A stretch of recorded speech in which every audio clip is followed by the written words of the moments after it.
돈은 결과다. 부자는 결과다. 건강도 결과다. 질병도 결과다. 우리는 원인과 결과의 세상에 살고 있다. 원인이 있기에 결과가 있는 세상 말이다. 당신의 결과는 어떠한가? 부자이건 가난하건, 좋은 결과이건 나쁜 결과이건, 긍정적인 일이건 부정적인 일이건, 무엇이든 당신의 외적인 세계는 내적인 세계를 비추는 거울일 뿐이라는 점을 기억해야 한다. 겉보기에 인생이 잘 돌아가지 않는다면 내면에서 뭔가 잘못 돌아가고 있다는 증거이다. 나의 내면 세계가 외부의 세상을 만든다. 하지만 대부분은 결과에만 신경 쓰고 관심을 기울인다. 그렇지만 실제로 열매를 만들어내는 것은 무엇인가? 씨앗과 뿌리, 그것이 열매를 만들어내는 근원이다. 땅 위에 있는 존재를 만들어내는 것은 땅 속에 있는 것이다. 눈에 보이지 않는 것이 눈에 보이는 것을 창조한다. 이게 무슨 뜻일까? 열매가 달라지길 바란다면 우선 뿌리가 달라져야 한다는 말이다. 눈에 보이는 것을 바꾸고 싶으면 보이지 않는 것을 먼저 바꿔야 한다. 보이는 것보다 보이지 않는 것의 힘이 훨씬 강력하다. 이 말에 반박하는 사람들은 아마 그만큼 힘든 삶을 살고 있을 것이다. 자연의 원칙과 반대로 가고 있기 때문이다. 자연의 원칙은 땅 속의 것이 땅 위의 것을 만들어내고 보이지 않는 것이 보이는 것을 생산한다. 인간은 자연의 일부분이다. 따라서 자신의 내면 세계를 자연의 원칙과 나란히 두고 갈 때 삶의 흐름은 물의 흐름처럼 매끄러워지고 그 반대의 경우에는 삶이 고달파진다. 그러니 이미 자라버린 열매에 관심을 기울여 봤자 소용없는 짓이다. 나무에 벌써 매달려 있는 열매는 다르게 바꿀 수 없다. 하지만 다음 해에 나올 열매는 다르게 만들 수 있다. 그렇게 하려면 뿌리부터 튼튼하게 만들어야 한다. 반갑습니다. 도쿄님입니다. 아마존 최장기 베스트셀러의 유명인의 극찬이 끊이질 않는 백만장자 시크릿인데 읽어보니 그럴만합니다. 방금 이야기도 상당히 공감되는데 열매를 바꾸고 싶으면 그 열매를 빚어내는 씨앗과 뿌리부터 바꾸라고 말합니다. 너무 당연한 얘기죠. 그런데 이 당연한 사실을 놓치고 사는 사람들이 많습니다. 목표에 눈이 멀어 정작 그 목표를 만들어내는 핵심을 놓치고 산다면 우리가 기대하는 결과를 당연히 얻을 수 없겠죠. 내 안에 존재하는 뿌리를 바꿔주는 조언들 이어가 봅시다.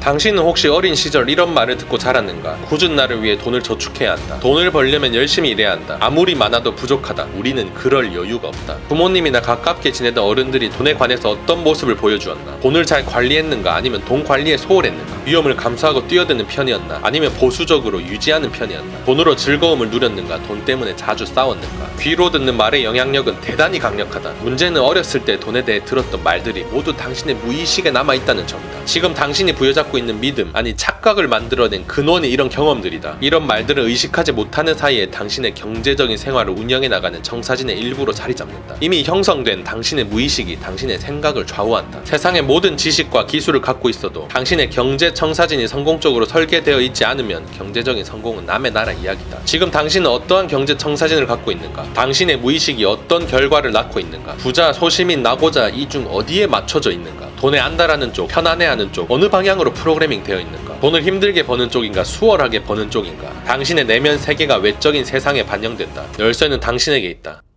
저자는 우선 스스로가 어떤 상태에 놓여 있는지부터 점검해보라고 조언합니다. 주변 사람들로부터 어떤 영향을 받아왔는지, 돈에 대해서는 어떤 관점을 가지고 있으며 현재는 돈을 어떻게 벌고 있는지 등의 다양한 관점으로 자기 객관화부터 먼저 해보고, 만약 나란 사람이 절대 돈을 벌 수 없는, 혹은 운이 좋아 돈을 벌더라도 금방 잃을 수밖에 없는 수준에 머물러 있다면 일단 그것부터 바꾸는 게 먼저라고 말합니다. 상식적인 수준으로 생각해봐도 모든 것의 기본 바탕이 되는 것부터 챙기는 게 우선이죠. 뭐가 더 중요한지 생각해봅시다.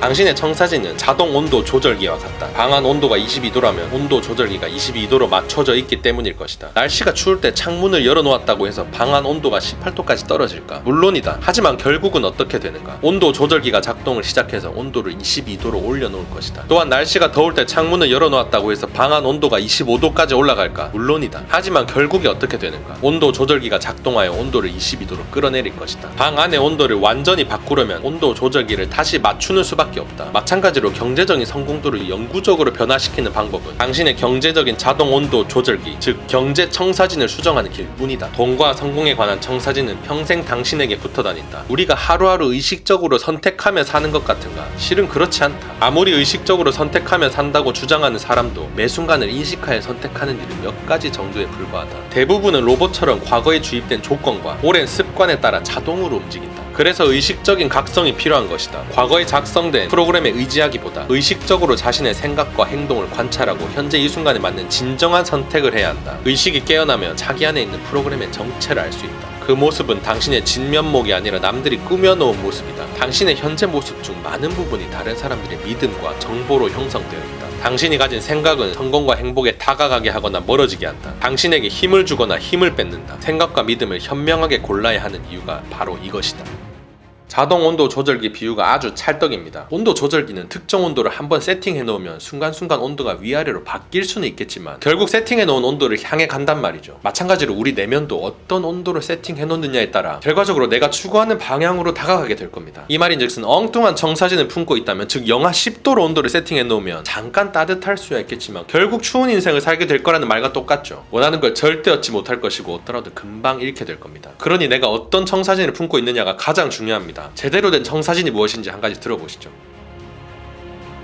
부자가 된다는 것은 공원을 한가롭게 거니는 일이 아니다. 여기저기 꼬이고 틀어지고 어떨 때는 빙 돌아가야 하고 장애물에 걸리기도 한다. 그 길에는 함정과 덫이 즐비하다. 그래서 대부분의 사람들이 목적지까지 도착하지 못한다. 그들은 도전에 맞서거나 골치를 썩거나 책임지는 게 싫다. 즉 문제가 생기는 것을 바라지 않는 것이다. 여기에 부자와 가난한 사람의 커다란 차이가 있다. 성공한 부자들은 자신에게 닥치는 어려움보다 크다. 성공을 모르는 가난한 사람들은 그들의 어려움보다 작다. 가난한 사람들은 문제를 피하려고 무슨 짓이든 한다. 골치 아픈 일이 보이면 도망친다. 어려움 앞에서 움츠러들거나 문제를 없애려 하거나 피하려 해서는 성공할 수 없다. 어떤 어려움이 닥쳐도 그보다 강해질 수 있도록 자신을 키우는 것이 성공의 비결이다. 우리에게 문제는 끊임없이 일어난다. 숨을 쉬고 있는 한은 문제와 장애물들이 당신의 인생에 항상 찾아올 것이다. 문제의 크기는 결코 문제가 아니다. 중요한 것은 당신의 크기다. 삶에 커다란 문제가 있다면 그것은 당신이 작은 사람이라는 뜻이다. 이 상황이 영원히 달라지기를 바란다면 문제의 크기를 쳐다보지 말고 당신의 크기를 쳐다보라. 부자들이 자신에게 닥치는 어려움보다 큰 이유는 그들이 문제에 집중하지 않기 때문이다. 그들은 목표에 집중하고 해결책을 찾는다.